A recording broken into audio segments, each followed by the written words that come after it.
I mean, not in like a sports talk world. You know what I mean? Jackass says Eric Schmerich. That could be my name.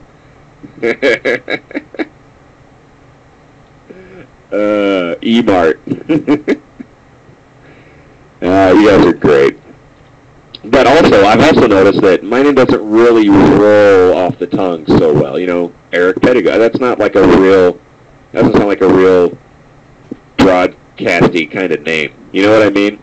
Like Dan Patrick. His name's not really Dan Patrick. His name is like Dan something wild, and his middle name's Patrick. So that's what he went with. So I thought about that. Like maybe I could go with my middle name, which is Randall. That's my dad's name. So I could go by Eric Randall. You know, and that flows off the tongue a little better. It's not as hard to. Was it Pedigo? What's that? Anyhow, yeah. Ella says in radio, your last name should be a first name. That's what I mean. So I thought about going with my first and middle name instead, but I don't know. That just feels funny for me. So I'm going with my name, and we'll see how that turns out. But enough about me.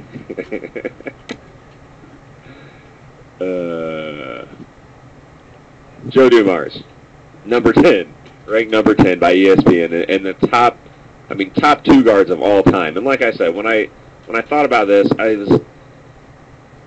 wasn't sure.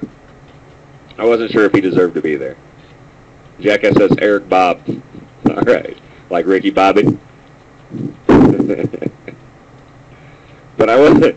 You guys are killing me. I wasn't sure if Dumars deserved to be there. He was the second best player on this team at the time, behind Isaiah Thomas. I mean, that's what I thought originally, thinking about it. But Elwood, I know where you're going with that, Eric Lance. Don't you do it. Don't you do it. But then when I really got to thinking about it, man, Joe Dumars was a lockdown defender.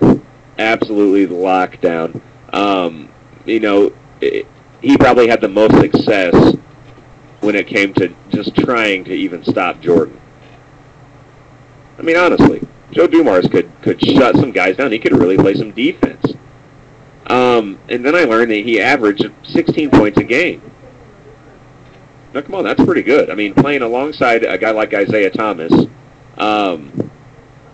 if you're a defensive stopper and you're, able to take on guys like Michael Jordan and you're still filling it up for 16 points a game, I mean, come on, he deserves to be there. He deserves to be there. After further review, Joe Dumars deserves to be there. I totally think so. So he comes in number 10, and I have no problem with that. Number 9. And this is a guy I never got to see play. He retired the year I was born. I haven't even seen many clips. I haven't even seen many clips. I mean, I haven't seen many video clips of this guy, but he's number 9. Earl Monroe. Earl the Pearl. That's what I know about him. Played from 67 to 71 with the Baltimore Bullets, and then was a New York Knick from 71 until 80 when he retired. Won 1 title in 73 with New York. He's a 4-time All-Star. He was the Rookie of the Year in 68, and a member of the Hall of Fame. Now it gives a little background story on everybody to kind of know. Yeah, Smith Dog agrees that Dumars belongs. Yeah, Dumars definitely belongs. They say that Earl the Pearl was smooth as silk and tough as nails. He revolutionized the game of basketball with his trademark spin move. Oh, okay, so that's where we get the spin move. The spin move is a huge part of basketball. I love it. So Earl the Pearl, watch me twirl like Earl the Pearl. That's a Kid Rock lyric. How you guys like that? How do you like that? His numbers retired in Philly, Playgrounds, and with 2 NBA franchises. He's one of the first guys, I guess, to have that street ball style, and he earned the nickname Black Jesus. I don't know if that was because he had a beard or... Hey, we won't get too far into that. Earl the Pearl comes in at number 9. Can't argue it. I don't know. Like I said, I've heard a lot about Earl Monroe, but I've never really watched him play. So, sure, put him on there. I can't think of anybody to put in his place.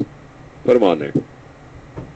Number 8, and here's a guy I like that I have seen clips of, and I know a guy who revolutionized the game of basketball, and a guy I think who, if we were to see him nowadays playing basketball in the NBA, I think he would fit in a lot better than he did when he played. I mean, this is a guy who was truly ahead of his time. Well, let me get a little drink. Hold on. That's nice. That is nice. Yeah, but here's a guy who was truly before his time. I mean, absolutely. I'm talking, of course, about Pistol Pete Maravich. He played for quite a few teams. Played for the Hawks from 70 to 74. Played for the Jazz from 74 to 80. And then that last season, the 1980 season, he played with the Celtics. 0 titles in his career. He was a 5-time All-Star, though, and he's in the Hall of Fame.